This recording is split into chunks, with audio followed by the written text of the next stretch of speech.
अब हम लोग बात करने वाले हैं टेक्निकल एनालिसिस के बारे में। अब देखिए टेक्निकल, हम लोग बात कर रहे हैं एनालिसिस के बारे में।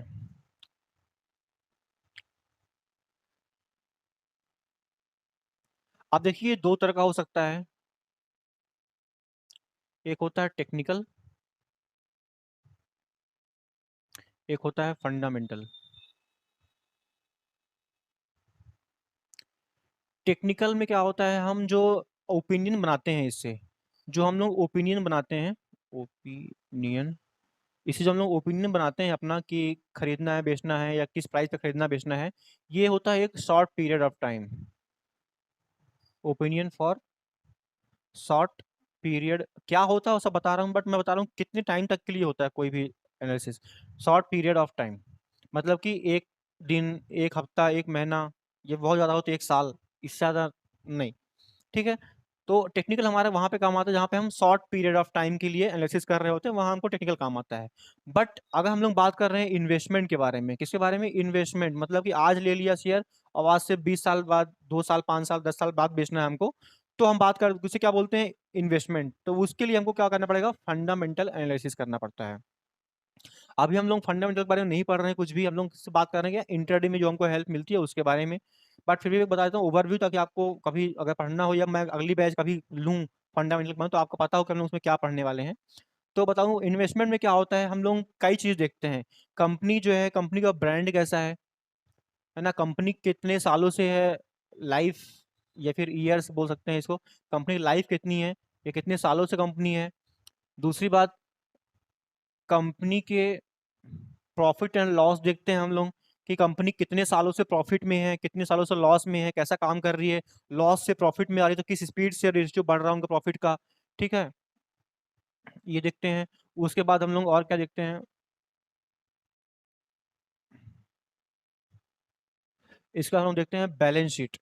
बैलेंस शीट क्या होती है, बैलेंस शीट होती है जिसमें कंपनी की असेट्स और लायबिलिटी दोनों आती हैं। असेट्स मतलब क्या होता है, असेट्स मतलब जैसे लैंड, बिल्डिंग और जो उनके इंफ्रास्ट्रक्चर होते हैं, अगर आईटी कंपनी तो उनके सॉफ्टवेयर्स, उनके कॉपीराइट्स जो होते हैं वो सब उनके क्या होते हैं, असेट्स होती हैं।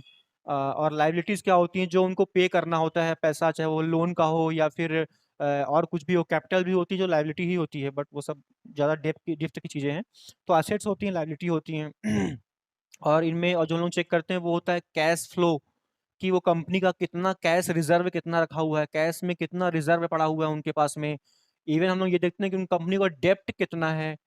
अदानी कंपनी सबसे ज्यादा बदनाम क्यों है, मतलब ऐसा अच्छी है, पर अगर कोई उसकी आलोचना करता है, उसको कोई क्रिटिसाइज करता है तो किस लिए करता है, उसके डेप्ट के कारण, क्योंकि उनकी डेप्ट जो है ना वो बहुत ज्यादा है। मतलब एक देखेंगे ना तो आपको हर कोई डरा हुआ होता है जो अदानी का शेयर लेता है, वो डरा हुआ रहता है सिर्फ एक कारण, क्योंकि वो कंपनी बहुत ज्यादा डेप्ट में है। ग्रो बहुत तेजी से करी पर उसका डेप्ट भी बहुत ज्यादा तेजी से बढ़ा है।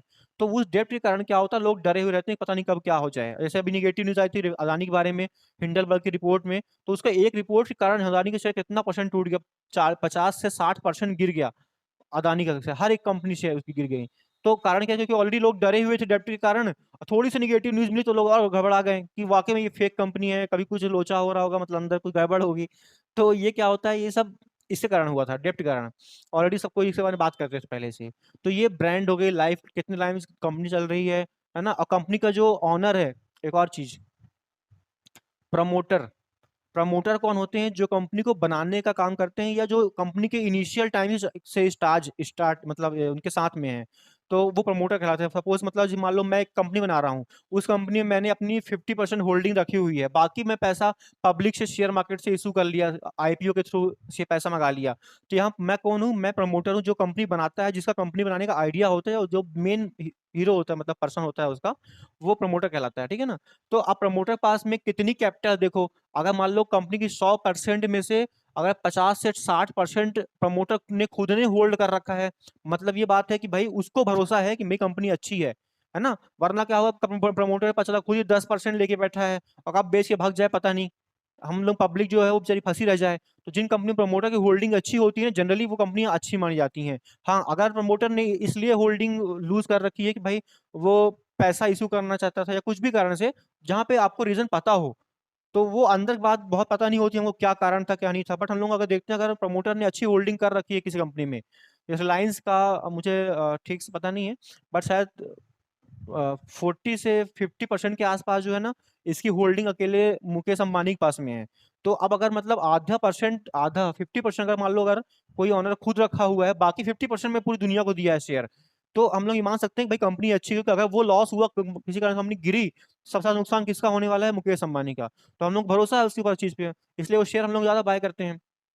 और देखो, ये क्या होता है, प्रमोटर, तो इसकी होल्डिंग कितनी है वो जो देखना जरूरी है फंडामेंटल के लिए, है ना। अगर आप लॉन्ग टर्म की इन्वेस्टमेंट की बात कर रहा हूँ मैं, है ना, ब्रांड नेम कैसा है, लाइफ टाइम कितने सालों से कंपनी काम कर रही है, प्रॉफिट लॉस कितने हो रहे हैं पिछले सालों, कुछ सालों के, वो देखो, बैलेंस शीट देखो, और हाँ, सबसे जरूरी जो है वो सेल्स देखो कंपनी की, जो उसका मेन काम है, वो रेवेन्यू कैसे जनरेट करती है। अगर कोई कंपनी जैसे मान लो कि जैसे मारुति है, मारुति का मेन काम क्या है?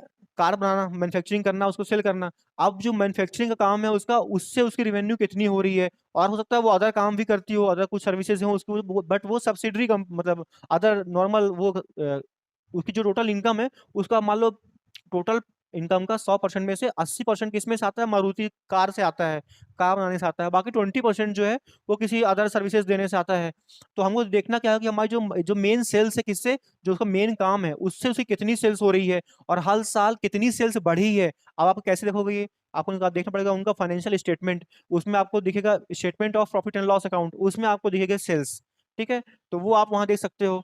अब जो लोग अकाउंट्स के वो होंगे, अकाउंट्स वाले होंगे जो जानते हैं कॉमर्स फील्ड के, या फिर सीए से रिलेटेड होंगे, वो सब समझ रहे होंगे मेरी बातें, और जो लोग नहीं होंगे वो नहीं समझ पा रहे होंगे, तो कोई बात नहीं। अगर कभी मैंने ये क्लास कराई फंडामेंटल के लिए भी, तो मैं बताऊंगा जरूर, ताकि आप लोग लॉन्ग टर्म के लिए शेयर अपने से चूज करना सीख पाए, ना कि कोई यूट्यूब में कोई टिप दे दिया, कोई यहाँ से बोल दिया भाई जाएगी ऊपर, तो लेके बैठ गए अपन।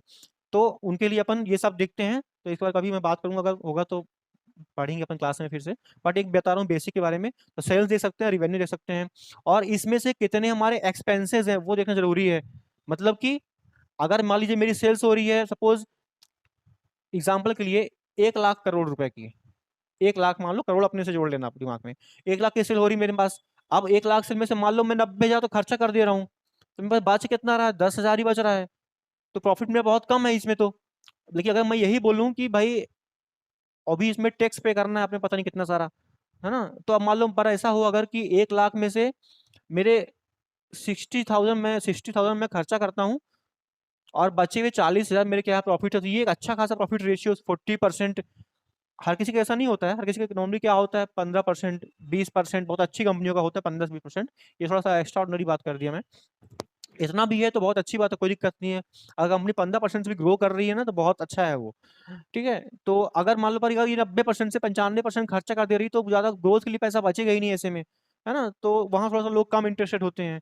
तो एक्सपेंसेस कितना है वो देखिए, और साथ में देखिए नेट प्रॉफिट कितना है। सबसे जरूरी क्या होता है? नेट प्रॉफिट, जो हम लोग यहाँ पे बात किए ना, कंबाइंड पी एंडल, इसमें क्या देखना होता है हमको? नेट प्रॉफिट कितना है। रेवेन्यू देखिए, एक्सपेंसेस देखिए, नेट प्रॉफिट कितना, ये सब देखिए। ये हमारा क्या हो गया? फंडामेंटल की बात, ये हमको सिर्फ इतना देर ही करनी है। ठीक है, अब इसके बाद हम लोग कभी क्लास करेंगे तो बात करेंगे, और बहुत सारी चीजें होती हैं इसमें, बट ठीक है, अपने के लिए इतना काफी है। अब हम लोग बात करते हैं, जो हमको मेन पढ़ना है वो है टेक्निकल एनालिसिस। अब टेक्निकल क्या होता है? देखिए, टेक्निकल की सबसे अच्छी बात यही है कि इसमें ये सबका कोई रोल नहीं है, कितनी अच्छी कंपनी है कितनी बुरी कंपनी है, शॉर्ट पीरियड ऑफ टाइम पे कोई खास फर्क पड़ता नहीं है। खासकर 1-2 दिन की बात कर रहे हैं अगर हम लोग, तो उसमें कोई बहुत ज्यादा फर्क पड़ता नहीं कंपनी कितनी अच्छी है या कितनी बुरी है ना। बस ये है कि हाँ, अगर मोमेंटम उसमें होता है, और मोमेंटम चार्ट बेस्ड होना चाहिए, ऐसा नहीं कि कुछ भी कारण से मोमेंटम हो रहा है, कोई भरोसा नहीं, उस वाला मोमेंटम नहीं बात कर रहा हूँ। चार्ट में मोमेंटम अच्छा होता है तब की बात कर रहा हूँ मैं। तो अगर देखिए, टेक्निकल एनालिसिस क्या होता है? टेक्निकल मतलब होता है कि आपने पास्ट में कंपनी के साथ, पास्ट में कंपनी का चार्ट क्या बोलता है। अब हम लोग चार्ट के बारे में बात करेंगे। अगर कंपनी का जो चार्ट है, शेयर का जो चार्ट है, वो पास्ट में क्या बोल रहा है, मार्केट डाउन साइड जा रहा है, डाउन साइड जा रहा है, या फिर अप साइड जा रहा है, अप साइड जा रहा है। अब ये मैं 1-2 दिन की बात नहीं कर रहा हूँ, कुछ दिनों की बात कर रहा हूँ। अगर आप इंटर एक दिन का चार्ट देख रहे हैं, तो आप देखेंगे यार कुछ दिनों में कैसा कंपनी मूव कर रही है, नीचे आ रही है या अप जा रही है, इस तरह से आप देखेंगे, है ना। तो चार्ट क्या बोलता है, टेक्निकल क्या बोलता है? टेक्निकल मतलब होता है कि आपका पास्ट में जो हुआ है ना, टेक्निकल कहता है कि वही चांसेस हैं, उसमें से 90% या 80 से 90% चांसेस क्या हैं कि वही चीज फ्यूचर में रिपीट होगी। मतलब कि इसका कुछ प्रिंसिपल है, इसके हम लोग बात करते हैं कुछ प्रिंसिपल्स की, टेक्निकल के प्रिंसिपल। इसे हम लोग कोर प्रिंसिपल ही बोलते हैं, कोर प्रिंसिपल ऑफ टेक्निकल। इसमें इसकी डिफिनेशन भी कवर हो जाएगी। पहला हमारा इसका क्या होता है, कोर प्रिंसिपल, पहला हमारा होता है कि market reflect everything, market reflect everything. दूसरा होता है इसका प्राइस मूव इन ट्रेंड। ये बात हम लोग और एक और है, हम लोग उसके बारे में बात करेंगे अभी। बट ये क्या है, मार्केट रिफ्लेक्ट एवरीथिंग, इसका मतलब ये है कि जो हमारा चार्ट होता है ना, लिख ही देते हैं इसको भी।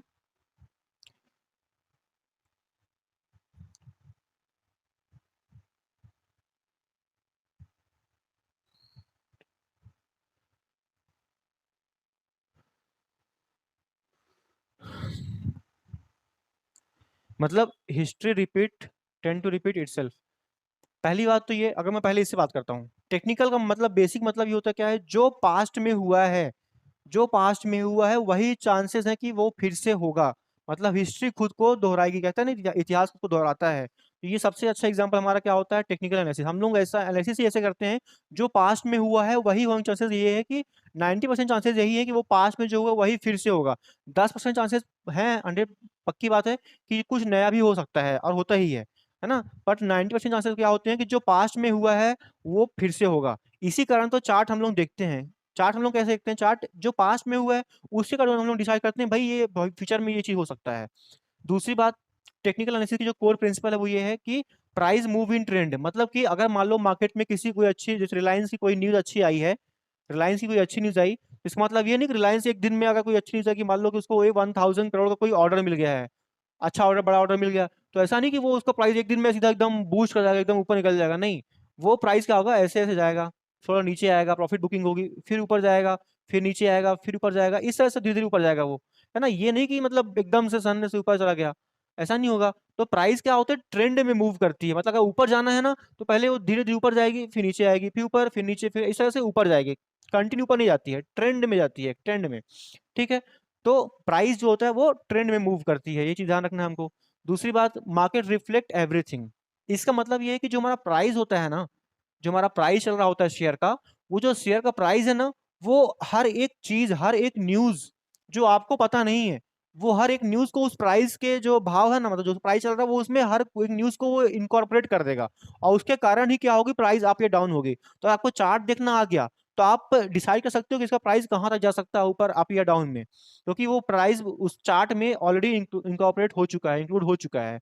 तो मार्केट रिफ्लेक्ट एवरीथिंग, चार्ट अगर आपने देख लिया तो कहीं कुछ न्यूज हो सकता है आप जानते ना हो न्यूज क्या कहाँ पे आई है, बट चार्ट देख के आप डिसाइड कर सकते हैं कि यहाँ से मार्केट ऊपर जाने वाला है या नीचे आने वाला है। वही तुम्हारा टेक्निकल का काम होता है मेन। ठीक है। तो ये market reflect everything, price move in trend, चाहे अप जा रहा हो या डाउन जा रहा हो, एक ट्रेंड में जाएगा, मतलब ऊपर नीचे इस तरह से, फिर ऊपर होगा, फिर नीचे जाएगा, फिर ऊपर, इस तरह से जाएगा, नीचे जा रहा है तो, ना कि सीधा नीचे, है ना। बहुत कम, 100 में से 2% ऐसा होता है कि मार्केट एकदम सन्ने से ऊपर निकल गया, तो बहुत कम होता है ऐसा। ठीक है। ये प्राइस मूव इंटेंट। और थर्ड क्या था हमारा, history repeat tend to repeat itself, जो पास्ट में हुआ वही आगे भी होता है, यही क्या होती है, इसी बेस्ड पे मेन प्रिंसिपल जो है मेरे हिसाब से वो यही है कि जो पास्ट में हुआ है इसके अकॉर्डिंग ये होता है कि भाई फ्यूचर में भी वो चीज हो सकती है। प्रोबेबिलिटी बहुत ज्यादा है वही चीज होने की, 100% गारंटी कोई दे नहीं सकता है। कई लोग बोलते हैं सर बताओ ना इसका क्या होगा, पक्का बताओ सर, 100% बताओ, 100% श्योर हो जाओ आप। भाई कैसे कोई हो सकता है 100% श्योर। वो ये एनालिसिस क्या बताता है कि भाई ये अगर फ्यूचर में हुआ उसके अकॉर्डिंग ये भविष्य में होने के चांसेस हैं, है ना। प्रोबेबिलिटी होती है कि भाई हाँ 80% 90% मैं श्योर हूँ कि ऐसा हो जाएगा।